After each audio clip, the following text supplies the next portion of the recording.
Winter had never bitten so deeply into the mountains.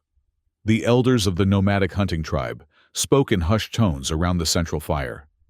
Their weathered faces creased with worry as they cast glances toward the distant peaks.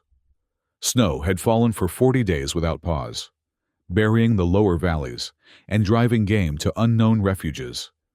For a people who lived by the hunt, this was an omen darker than the longest night.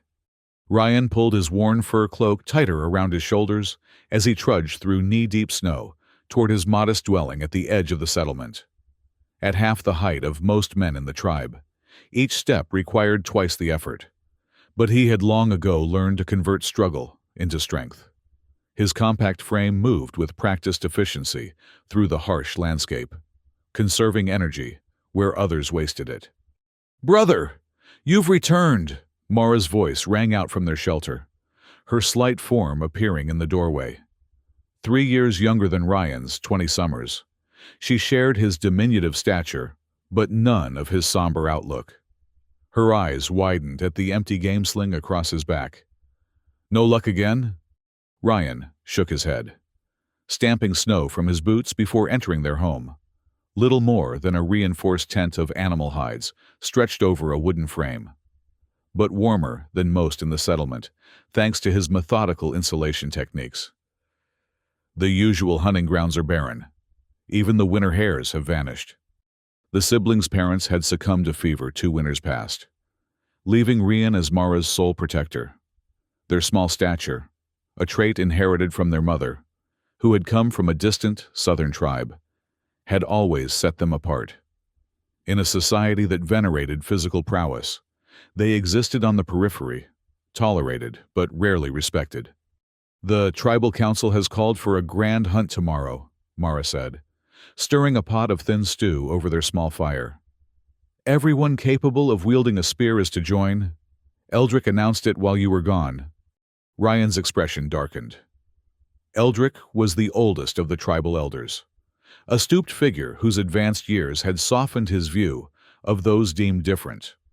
Unlike most, he occasionally sought Ryan's counsel on matters of tracking and trap setting, skills the young man had perfected to compensate for what he lacked in brute force. "A grand hunt?" Ryan repeated, accepting a wooden bowl of the meager stew. "They must be truly desperate."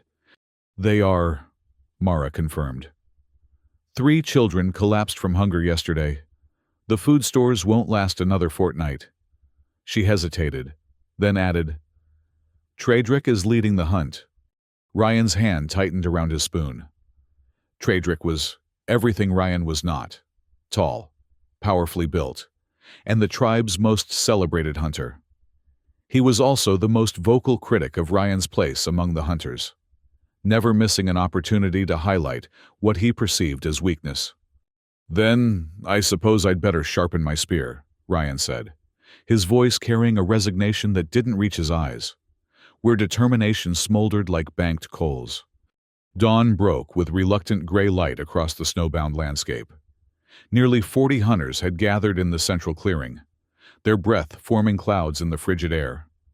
Tredrick stood at their center, his imposing height enhanced by a headdress of wolf fangs and eagle feathers, symbols of his many successful hunts. "The signs point to a large herd of elk that has moved into the western canyon," he announced, his deep voice carrying across the assembly. "We'll form a driving line to funnel them toward the narrowest point, where our strongest spearmen will make the kills." His gaze swept the gathered hunters, deliberately lingering on Ryan, who stood at the group's edge. A smirk twisted Tredrick's lips. "Everyone has their place in this hunt. Some will drive, some will kill." A pause. "And some will stay out of the way."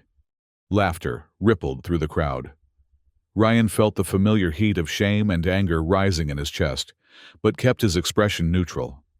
He had learned long ago that displaying emotion only invited further mockery. Eldrick stepped forward, his age-bent frame still commanding respect.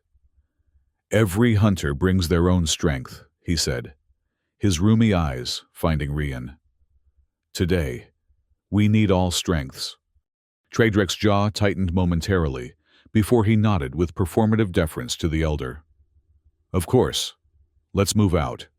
We hunt for the survival of our people." The hunting party moved like a single organism across the vast whiteness, their formations changing in response to subtle hand signals. Ryan had been assigned to the outermost edge of the driving line, the position furthest from danger and glory alike. He accepted it without complaint, focusing instead on reading the terrain beneath the snow, noting the subtle depressions that indicated animal trails and the wind-carved overhangs that might shelter prey. 3 hours into their march, the first tracks appeared, massive, deep impressions that cut through the snow crust down to the frozen earth beneath. Traedric raised his fist to halt the line, crouching to examine the signs. "Elk," he confirmed, tracing the edge of a hoofprint. "Large herd, moving fast." He stood, pointing toward a distant ridge. "They're heading for the Western Canyon, as expected. We'll pick up pace and—" His words died as his eyes fixed on something beyond the elk tracks. The color drained from his face. Ryan followed his gaze. Parallel to the elk tracks ran another trail, one that sent ice crawling up his spine that had nothing to do with the winter cold. These prints were enormous, five-toed with clear claw marks extending several inches beyond each digit. Each print was bigger than a man's head. "Ghost bear," someone whispered, using the tribal name for the massive predators that were more legend than reality for most hunters. Few had seen one and lived to describe it. Traedric recovered quickly, squaring his shoulders. "It's following the same prey we are. This changes nothing except to add urgency to our hunt. We must reach the elk before it does." But Rian, studying the tracks with greater care than the others, noticed what Traedric had either missed or chosen to ignore. The beast's gait was uneven, with one print pressing deeper than the others, as if it favored that limb. More concerning was the pattern. The ghost bear wasn't tracking the elk. It was moving parallel to them, heading toward the same place where Traedric planned to funnel the herd. When he tried to point this out, Traedric cut him off with a dismissive gesture. "Keep to your position, little man. Leave the tracking to those who can see above the snow." Fresh laughter erupted, quickly stifled by the seriousness of their situation. The hunting party resumed its advance, moving faster now with renewed purpose. Rian fell back into his assigned place, but his eyes repeatedly returned to those massive tracks and the story they told, one quite different from Traedric's interpretation. The Western Canyon loomed before them, a great slash in the earth partially filled with snow. The hunting party split according to plan, with drivers forming a wide semicircle to push the elk herd toward the canyon's narrowest point, where Traedric and 7 other elite hunters waited with spears braced. Ryan, relegated to the farthest edge of the driving line, found himself alone on a rocky outcrop. From this vantage point, he could see the entire operation unfolding, the drivers slowly closing their noose, the distant shapes of elk beginning to move in nervous, halting bursts. But something else caught his eye, a flicker of movement along the canyon wall, large and swift despite its bulk. The ghost bear was exactly where Ryan had predicted, positioning itself to ambush the elk herd from the side as they were channeled into the canyon. Worse, it would place the predator on a direct collision course with the waiting spearmen. Ryan waved frantically, trying to signal the danger, but he was too far from the main group. His warnings went unseen as the drivers shouted and clapped, pushing the elk herd into motion. Nearly 30 animals, their magnificent antlers swaying with each bound, surged toward the canyon mouth and toward disaster. What happened next unfolded with the terrible clarity of nightmare. The ghost bear, a mountain of muscle and fur larger than any predator Rian had ever seen, erupted from its hiding place along the canyon wall. Its roar shattered the coordinated hunt, sending elk scattering in panic. The massive predator, its fur a pale silver white that had concealed it against the snow, charged not at the elk, but directly at the line of waiting hunters. Traedric and his spearmen, prepared for elk, found themselves facing nature's perfect killing machine. Two men went down immediately, swatted aside by paws the size of shield bosses. Another was caught in massive jaws and shaken like a child's doll before being tossed aside. Screams replaced the earlier hunting calls as the orderly formation dissolved into chaos. Ryan watched in horror as Tradrick, to his credit, stood his ground and drove his spear toward the beast.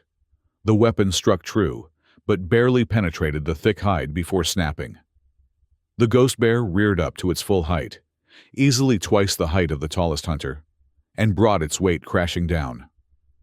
Tradrick rolled aside, narrowly avoiding being crushed, but lost his footing on the blood-slicked snow.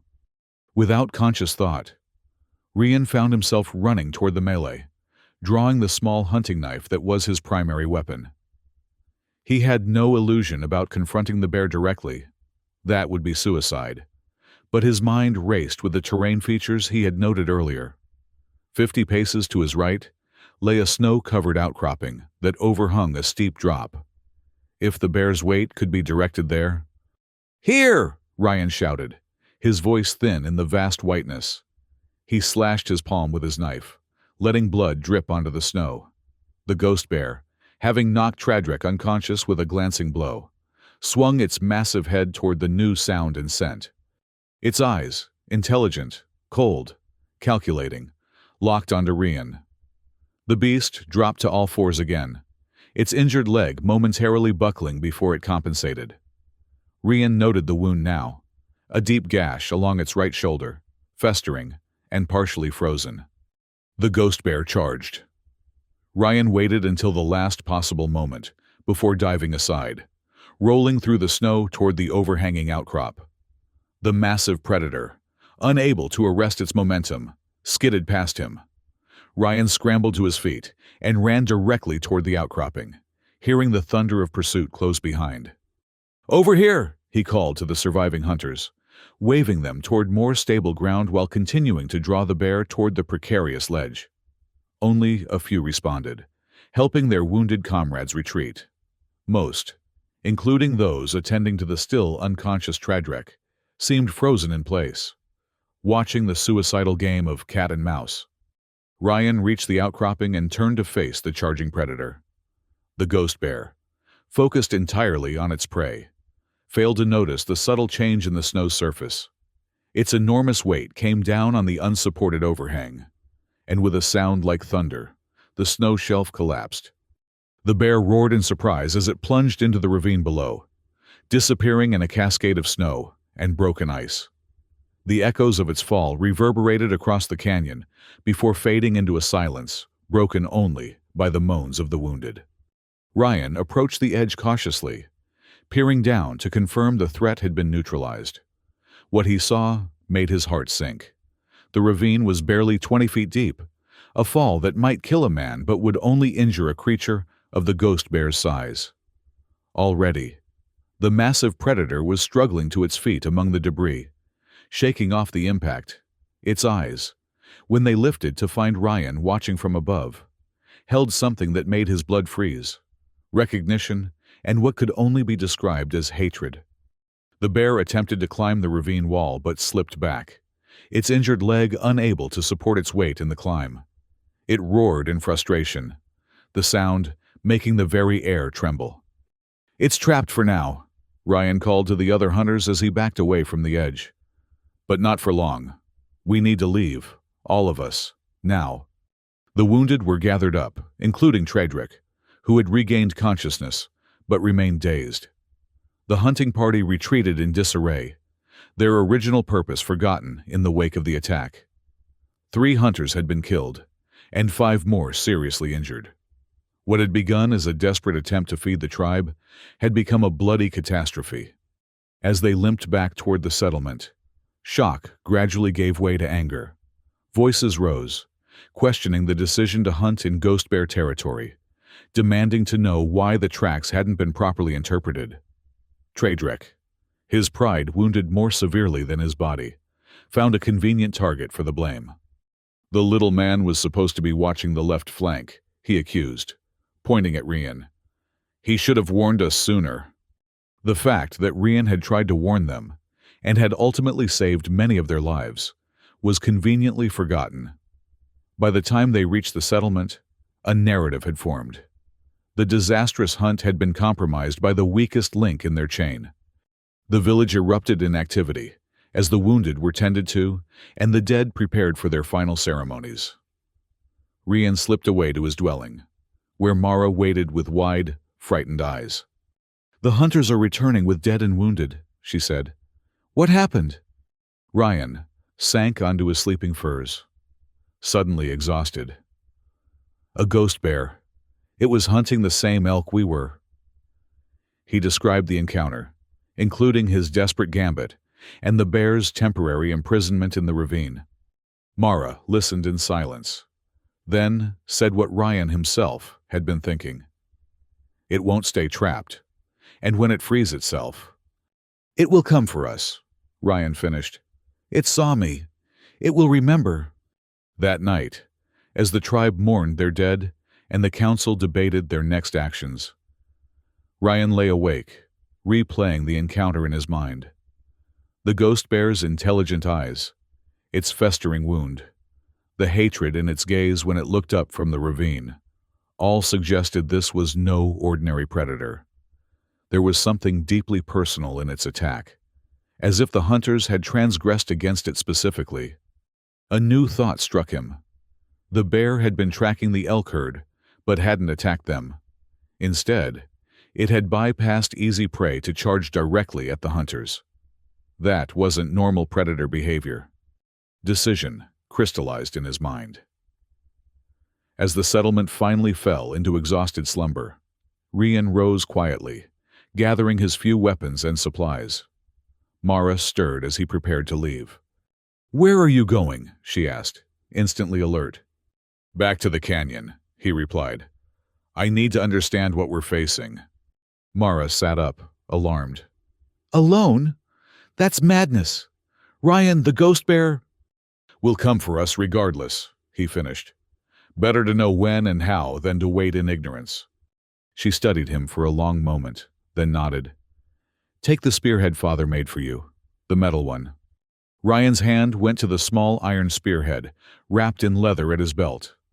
One of the few metal weapons in the tribe, crafted by their father from a rare trading opportunity before his death.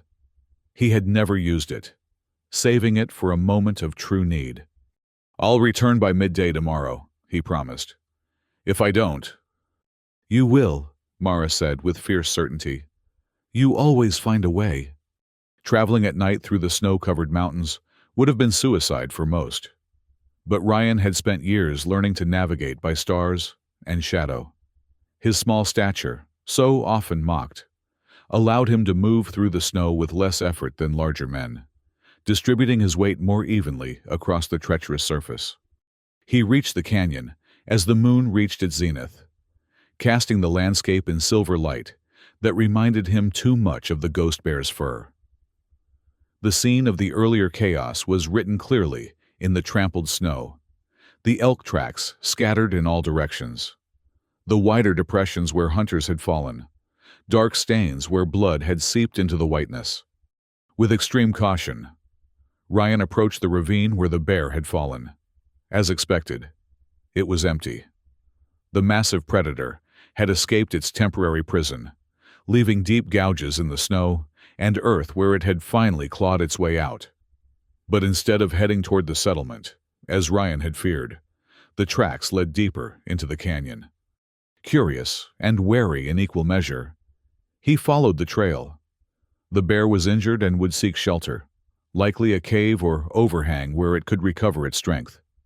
If he could locate its den, perhaps he could set traps or find some other advantage before the inevitable confrontation.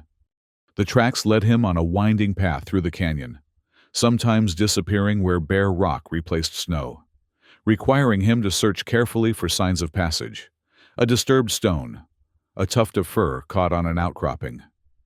Hours passed as he followed the ghost bear's trail deeper into the mountains than he had ever ventured before.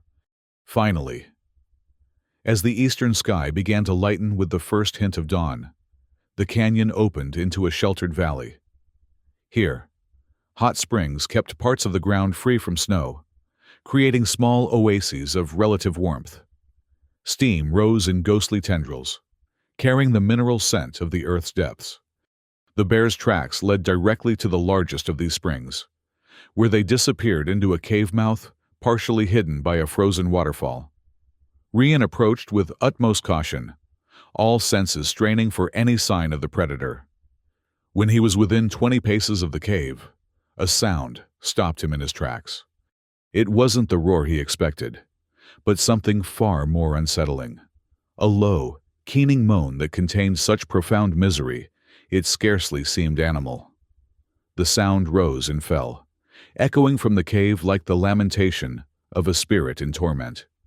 Ryan hesitated, every instinct urging retreat. But something in that sound, so expressive of pain beyond the physical, compelled him forward. He moved silently to the edge of the cave mouth, pressing himself against the cold stone wall, and peered inside. The cave extended perhaps 30 feet into the mountainside, illuminated dimly by light, reflecting off the snow outside. The ghost bear lay on its side near the back, its massive form rising and falling with labored breaths. But it wasn't alone. Surrounding it were the bodies of 3 smaller bears, cubs, no more than a season old, their fur the same silver-white as the adults. They lay motionless, their small forms already stiff with death and the cave's cold. Understanding dawned with sickening clarity. This was a mother, not a mindless killer. She had been hunting to feed her cubs when she encountered the human hunters in her territory. Her attack hadn't been random aggression, but the desperate defense of a parent protecting her young. And now, returning wounded to her den, she had found her cubs dead, from starvation, cold, or perhaps another predator taking advantage of her absence. The mournful sound Ryan had heard was a mother's grief, as profound and devastating as any human's. He should have retreated then, should have used this knowledge to set a more effective trap, or to lead the tribal hunters back to finish what they had started. The ghost bear was weakened by injury and distracted by loss. There would never be a better opportunity to eliminate the threat. Instead, Rian found himself stepping into the cave, moving slowly but making no attempt to conceal his presence. The bear's head swung toward him immediately, nostrils flaring to capture his scent. Recognition flashed in those intelligent eyes, followed by rage. She struggled to rise, her wounded leg buckling under her weight. Ryan stopped, making no move toward either his knife or the precious iron spearhead. Instead, he sank to his knees in the cave's entrance, then lowered his forehead to the ground in the tribe's deepest gesture of respect and submission. "I see your pain," he said softly, using the formal words of acknowledgement spoken at tribal funerals. "I witness your loss." He remained prostrate, fully expecting to feel massive jaws closing around his exposed neck at any moment. When death didn't come, he slowly raised his head. The ghost bear had managed to stand, swaying slightly, her eyes never leaving him. The hatred was still there, but now mixed with confusion. No human had ever approached her this way before. Moving with deliberate slowness, Rian opened his pack and removed a bundle wrapped in leaves, the portion of dried meat he had brought for his own journey. He placed it on the ground before him, then retreated several steps, keeping his eyes downcast in the non-threatening posture he would use when approaching the tribe's hunting dogs. "This cannot replace what you've lost," he said, knowing she couldn't understand his words, but hoping his tone and actions might convey his intent. "But you need strength to survive your grief." The bear watched him suspiciously, making no move toward the offering. Ryan backed away further until he reached the cave entrance again. There, he did something that defied all survival instinct. He turned his back on the predator and walked away, leaving himself completely vulnerable to attack. No attack came. When he had gone perhaps 50 paces, he glanced back to see the ghost bear limping to the cave entrance, sniffing at the meat he had left. As he watched, she took the bundle in her mouth and retreated into the darkness of her den. Ryan released a breath he hadn't realized he was holding. He had no illusion that this small gesture had neutralized the threat. A handful of dried meat would not compensate for dead cubs or heal a festering wound. But perhaps he had bought a little time to formulate a better plan than simply killing or being killed. He made his way back through the canyon as the sun climbed higher, his mind racing with possibilities. The ghost bear needed medical attention for her wound. Without it, she would likely die, solving the tribe's problem but in the cruelest way possible. If he could somehow treat the injury, might she recognize the assistance and spare the settlement? It was a desperate gamble, but Ryan had built his entire life on such gambles. Being born small in a society that valued physical might had forced him to find alternative paths to survival. He reached the settlement by midday as promised, finding it in a state of anxious preparation. Warriors sharpened spears and reinforced the perimeter, while women and children gathered rocks to be used as projectiles. Traedrek stood at the center of the activity, his wounded pride now transformed into battle lust as he directed the defenses. "The beast will come for us," he was saying as Ryan approached. "We must be ready to finish what began yesterday." Eldrick, seated nearby due to his advanced age, noticed Ryan first. "The small hunter returns," he announced, causing heads to turn. "What news do you bring from your solitary hunt, young one?" All activity ceased as attention focused on Ryan. He felt the weight of their collective gaze, some curious, some hopeful, many skeptical or outright hostile. "I tracked the ghost bear to its den," he said, his clear voice carrying across the suddenly silent gathering. "I know why it attacked us, and I believe I know how to prevent further bloodshed." Murmurs rippled through the crowd. Traedrek pushed his way forward, towering over Ryan with deliberate intimidation. "You expect us to believe you tracked and confronted the beast alone, when our best hunters died facing it together?" "I didn't confront her," Ryan clarified. "I observed. The ghost bear is a mother who was hunting to feed her cubs. She attacked us because we were in her territory and threatening her food source." "Her cubs?" someone asked. Ryan nodded grimly. "They're dead now, starved or frozen while she was trapped in that ravine.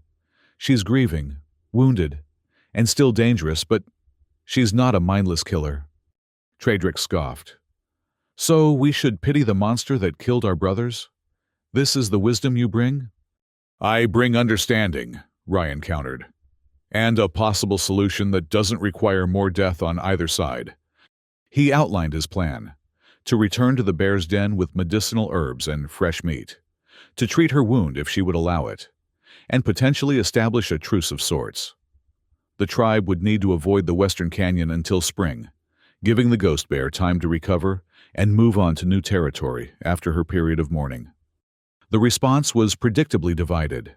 Some, particularly the older members who had seen the consequences of prolonged conflicts with the mountain's apex predators, nodded thoughtfully. Others, led by Traedrek, erupted in derisive laughter. "This is cowardice dressed as wisdom," Traedrek declared. "The only language beasts understand is strength. We will hunt this ghost bear and hang its hide from our central pole as warning to others of its kind."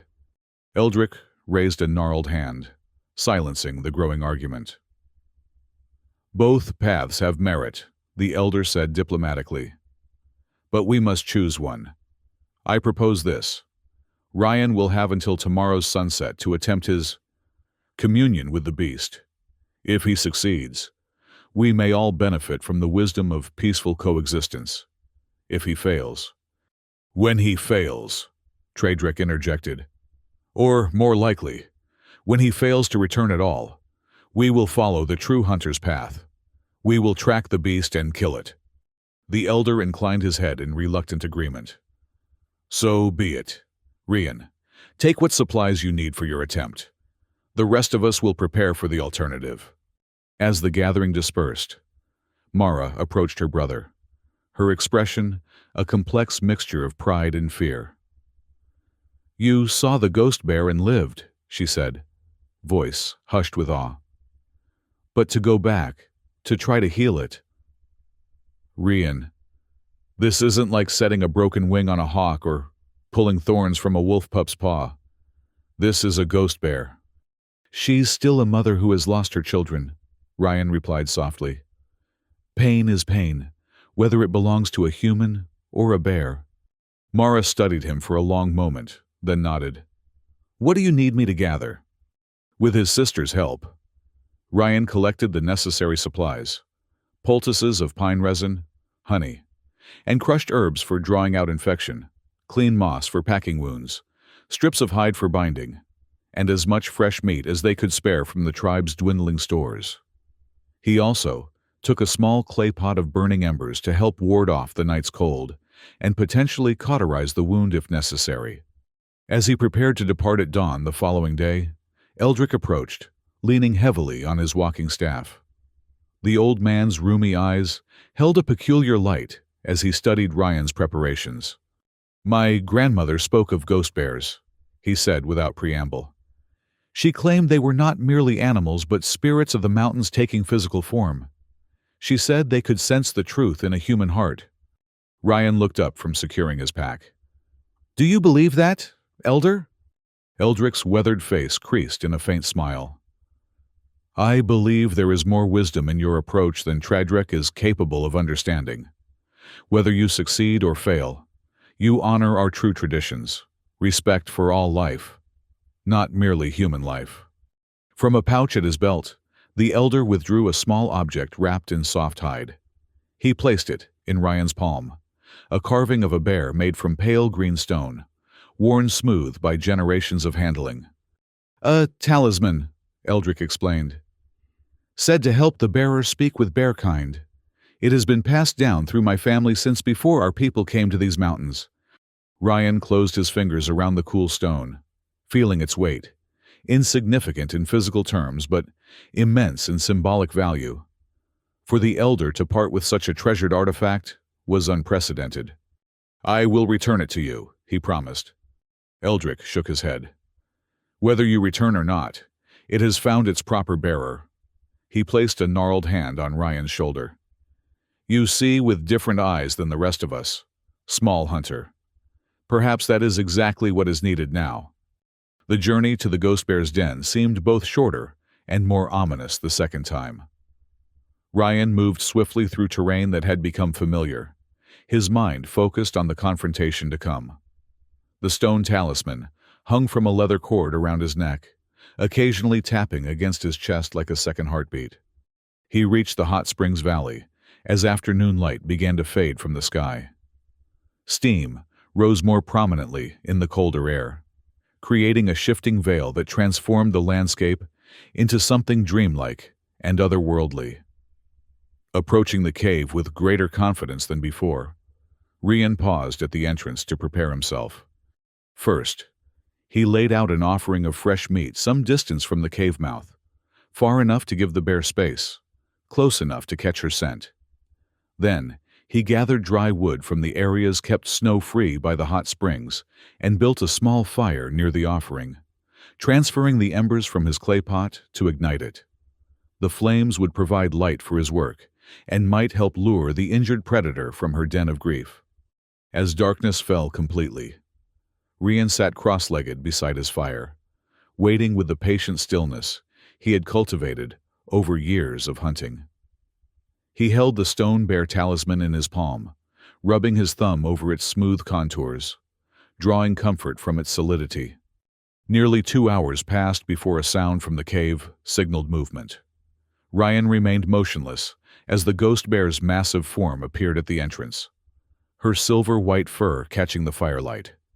She moved with even greater difficulty than before, suggesting her wound had worsened significantly. Her eyes reflected the flames as twin points of amber light as she surveyed the scene, the fire, the meat offering, and the small human waiting beside them. Recognition was immediate. A low growl rumbled from her throat, but it lacked the force of their previous encounter.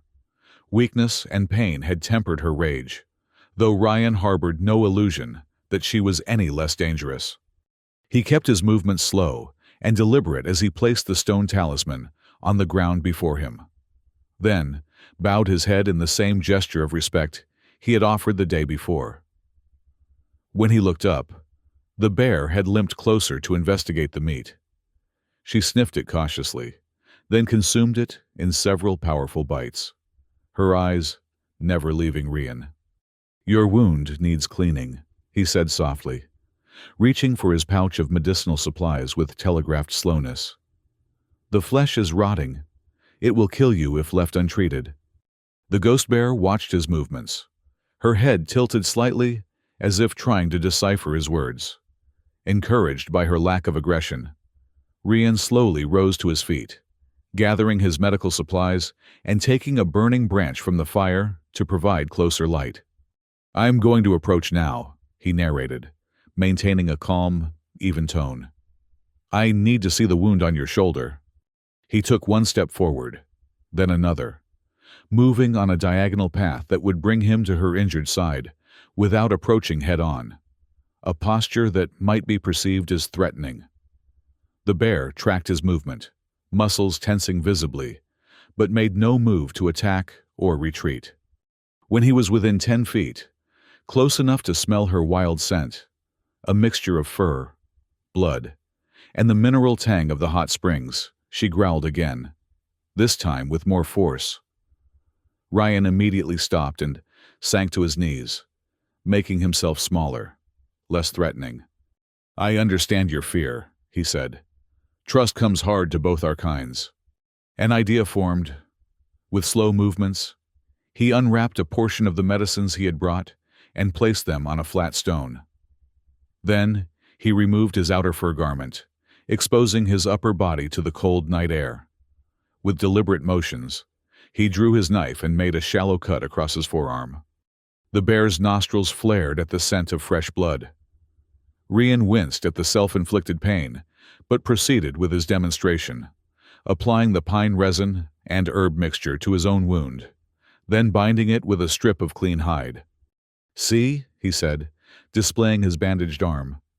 "This is what I offer you. Healing." He rose again and resumed his careful approach.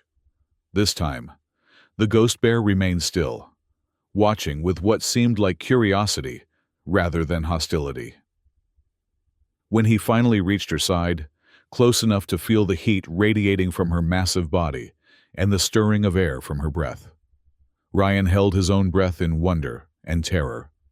The wound was worse than he had feared, a deep gash running nearly 2 feet along her right shoulder, the edges black with infection, pus mixed with blood seeping from its depths. It must have been caused by a hunter's spear during some previous encounter, long before yesterday's confrontation. "This will hurt," he warned, knowing she couldn't understand his words, but hoping his tone might prepare her. "But it must be done." He used water from his skin to clean the area, working with the gentle efficiency he had developed treating smaller animals. The bear flinched at his first touch, but then held remarkably still, as if recognizing the necessity of the pain. When he began scraping away the dead and infected flesh with his knife, she growled continuously, a deep rumbling that vibrated through his bones, but made no move to stop him. The procedure took over an hour, cleaning, debriding, packing the wound with medicinal herbs, and finally binding it as best he could with strips of hide around her massive girth. Throughout, Rian spoke constantly, in a low, soothing voice, explaining each step, praising her stoicism, sharing stories of his life in the tribe as if she were a human patient in need of distraction from pain. When he finally stepped back, exhausted and covered in bear's blood and pus, the ghost bear turned her head to inspect his work. She sniffed at the bandages, then looked at him with an expression he could only interpret as confused gratitude. "Rest now," he told her, gathering his supplies with trembling hands, the delayed reaction to the danger he had just faced finally setting in. "I'll return tomorrow with more medicine and food." He retreated slowly, maintaining eye contact until he reached his fire. There, he sank to the ground, suddenly aware of how cold he was without his outer garment, which now lay in tatters where he had torn it for additional bandaging material. The ghost bear watched him for several long moments, then turned and limped back into her cave, moving with slightly more ease than before. Ryan fed his fire and huddled close to its warmth, processing what had just occurred. He had touched a ghost bear, had treated her wound while she allowed it. Such a thing was unprecedented in tribal lore. Yet, he couldn't shake the feeling that the encounter was incomplete, that some crucial exchange remained unfulfilled. His hand went to the stone talisman that had returned to its place around his neck. "Help the bearer speak with bearkind," Eldrick had said. But what language could bridge the gap between human and bear? As if in answer, the ghost bear reappeared at her cave entrance. In her mouth, she carried one of her dead cubs, which she placed on the ground before retreating into the darkness. Moments later, she emerged with another, then the third, arranging them in a row outside the cave. Ryan watched in confusion until understanding dawned. She was preparing her cubs for burial, or whatever ritual ghost bears performed for their dead, and she was doing it in his presence, allowing him to witness this most intimate of moments. Without conscious thought, he found himself moving toward the small, stiff bodies. The ghost bear watched from the cave entrance, but made no move to stop him as he knelt beside the cubs.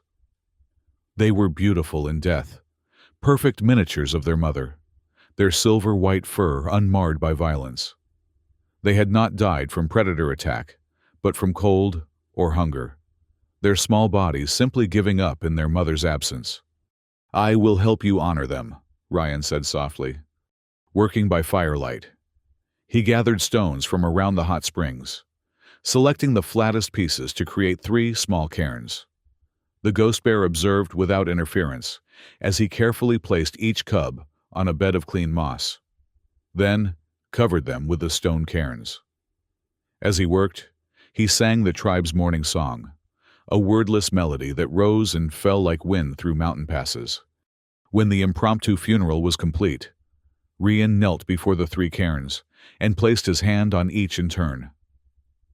"Return to the mountains that birthed you," he said, using the traditional tribal farewell to the dead. "May your spirits run free through eternal hunting grounds." He rose and stepped back, giving the mother space to approach her cubs' resting places.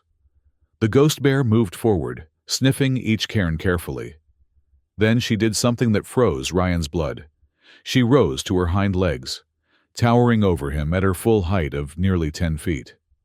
Her injured shoulder seemingly forgotten in this moment of grief and ceremony.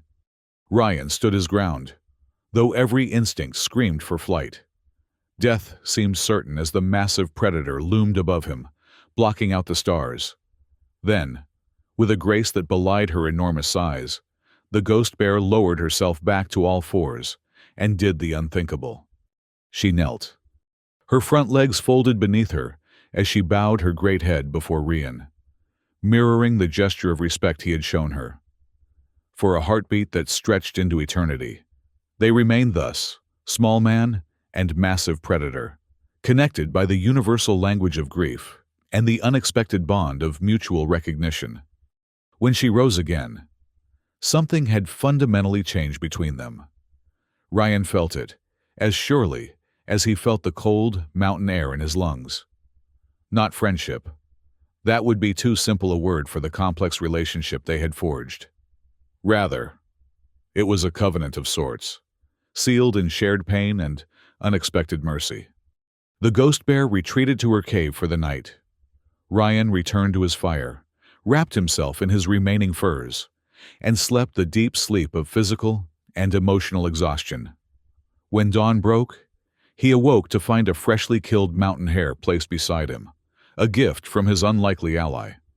He ate, rebuilt his fire, and spent the day alternating between tending the ghost bear's wound and sitting quietly in her presence. By nightfall, a tentative routine had established itself. The great predator allowed his ministrations with increasing trust, and Rian found himself speaking to her as he would a human companion, sharing thoughts he had never voiced to his own kind. "The tribe fears you," he told her, as he changed her bandages on the third day. "They are preparing to hunt you if I fail to return by sunset today. But I think there may be another way." The ghost bear regarded him with those intelligent amber eyes that seemed to understand far more than any animal should. Rian fingered the stone talisman, drawing courage from its presence. "Would you come with me? Not to the settlement. That would cause panic. But to a place where they could see you. See that you're not a threat unless threatened." It was madness. Of course. One could not lead a ghost bear like a trained dog. Yet, as he gathered his belongings and prepared for the return journey, the massive predator rose and limped to his side, her intention unmistakable. Together, they traveled down from the Hot Springs Valley, an alliance unprecedented in tribal memory. Small man walking beside Silver White Bear, each compensating for the other's vulnerabilities. They moved slowly due to the bear's injury, but with steady purpose. As the sun began its descent toward the western peaks, they reached a plateau overlooking the tribal settlement. From this vantage point, the smoke from cooking fires was visible, rising into the darkening sky. Rian had deliberately chosen this location, close enough for the tribe to witness what must be witnessed, far enough to prevent immediate conflict. "Wait here with me," he told his companion, settling onto a flat boulder. The ghost bear sank to her haunches beside him, her massive form dwarfing his own. They did not wait long. A hunting party was already ascending the trail toward them, the promised expedition to kill the ghost bear if Rian's mission failed. Tradrick led them, his tall form unmistakable, even at a distance. Behind him came 20 warriors armed with spears, bows, and grim determination. The hunting party froze when they crested the ridge and beheld the tableau before them. Rian, seated calmly beside the most feared predator of the mountains. Expressions of shock and disbelief rippled through their ranks. Tradrick's face contorted with a complex mixture of emotions, anger, fear, and beneath those, the first flicker of doubt. "Stay back," Rian called, raising his hand in a gesture of caution. "She will not harm you unless you threaten her. Or me." Tradrick found his voice first. "What witchcraft is this?" he demanded, brandishing his spear. "Have you made some devil's pact with the beast?" "No magic, no pact," Rian replied. "Only understanding. She attacked because she was protecting her territory and her cubs. She's injured and grieving now. I've treated her wound, and in return, she has accepted me. She can accept all of us if we respect her boundaries." Murmurs ran through the hunting party. Some lowered their weapons slightly, uncertainty replacing bloodlust. Others, following Tradrick's lead, maintained their aggressive stance. "This changes nothing," Tradrick insisted. "The beast killed our brothers. It must pay the blood price." "And how many more will die in extracting that price?" Rian challenged. "Look at her, Tradrick. Really look. She could have killed me a dozen times over, but she chose another path. Can you not do the same?" The ghost bear, as if understanding the critical nature of this moment, slowly rose to her full height. The hunting party collectively stepped back in fear. Then, with deliberate grace that left no doubt about her intent, she sank down in a gesture of formal submission, not to the hunting party, but to Rian. The significance was lost on no one. An apex predator, the most feared hunter of the mountains, acknowledging the small man that the tribe had always underestimated. It was a living parable that struck at the heart of their value system. Eldrick emerged from the ranks of hunters, his age-bent form moving with surprising speed. He approached, until he stood halfway between the hunting party and the unlikely pair on the plateau. "The old stories speak of such bonds," the elder said, his voice carrying on the clear mountain air. "Once in many generations, the spirits choose a human to speak for them. It seems they have chosen Rian." Traedrek's expression darkened. You believe this display? The little man has always had tricks for taming animals. This is just a larger version of his usual deceptions. Then approach the ghost bear yourself, Eldrick challenged. If it's merely a trick, surely the beast will not harm the tribe's greatest hunter. Silence fell, as all eyes turned to Traedrek.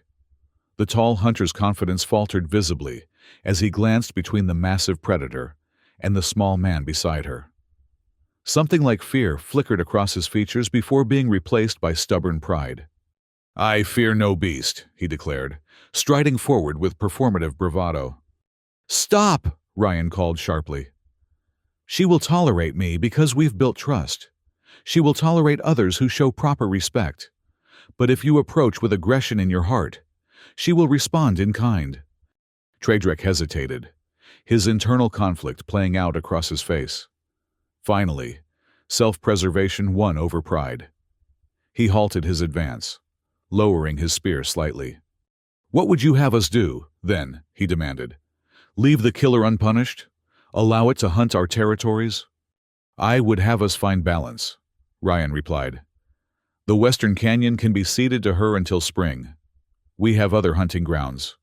When her wound is fully healed and her time of mourning past, she will likely move on to new territory. Until then, we respect her boundaries, and she will respect ours. Eldrick nodded slowly. It is a wise compromise.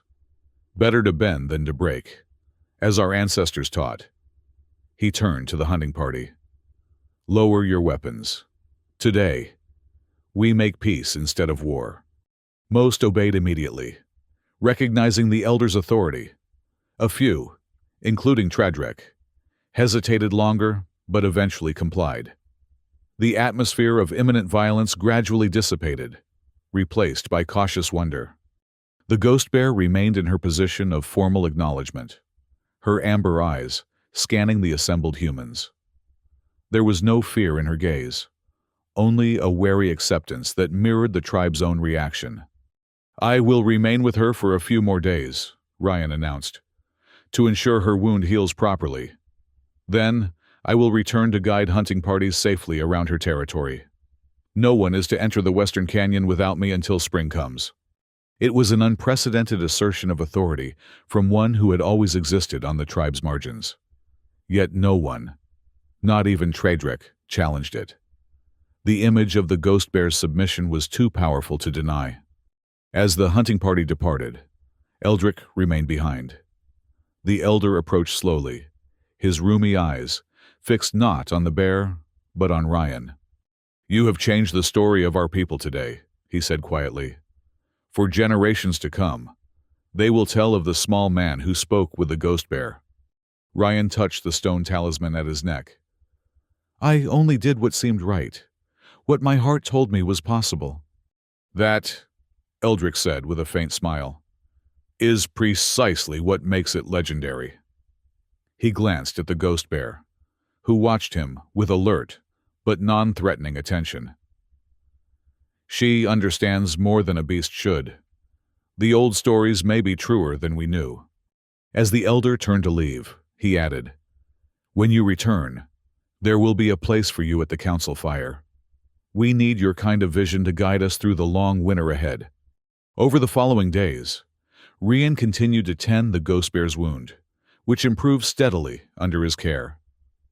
They established a peculiar routine, hunting separately in the mornings, though the bear often left a portion of her kill for him, tending to her injury at midday, and sitting together on the plateau overlooking the valley as the sun set. Sometimes, members of the tribe would come to observe from a respectful distance, marveling at the unprecedented alliance. Children were especially fascinated, though kept well back by cautious parents. Mara visited daily, initially terrified, but gradually growing comfortable enough to assist Ryan in preparing herbal poultices. A week after the confrontation with the hunting party, the ghost bear's wound had closed completely, leaving an impressive scar, but causing no obvious pain or limitation. She moved with her natural power and grace once more, a truly formidable presence in the winter landscape. Ryan knew their time together was drawing to a close.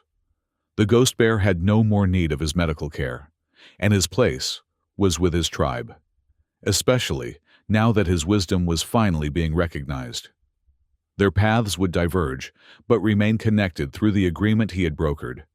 On their final evening together, he sat beside her on what had become their shared boulder, watching the sunset paint the snow-covered peaks in shades of amber and gold. Without conscious thought, he found himself speaking his deepest truth. "I always believed my size made me less in the eyes of my people," he confessed. "I spent my life trying to compensate, to prove my worth through cleverness rather than strength. But you saw me truly from the beginning. You, who could have killed me with a single blow, recognized something worthy of respect." The ghost bear turned her massive head toward him, those intelligent eyes regarding him with what seemed like understanding. She made a soft, chuffing sound, then gently nudged his shoulder with her muzzle, a gesture that would have knocked him from his seat weeks ago, but was now carefully calibrated to his smaller frame. "I know," Ryan said with a smile. "Size means little compared to heart." As darkness fell, he rose and gathered his few belongings. The ghost bear watched, seeming to understand the significance of his preparations. "I'll return to check your territory boundaries regularly," he promised. "And perhaps, when spring comes and you move on to new lands, our paths will cross again." He placed his hand on her massive shoulder, feeling the warmth of her fur and the solid strength beneath. Then, with a final nod of respect, he turned and began the descent toward the tribal settlement. He had gone perhaps 50 paces when a sound made him turn back. The ghost bear had risen to her hind legs, her silver-white form outlined against the starry sky. As he watched, she lowered herself into that now familiar posture of acknowledgement, kneeling with her great head bowed. It was farewell and blessing combined, a final confirmation of the bond they had forged against all odds. Ryan returned the gesture, kneeling in the snow and bowing his head before straightening and continuing his journey with a heart both heavy and curiously light. The tribe welcomed him as one transformed. Where once he had dwelled in the shadows of their regard, now he stepped into the full light of respect.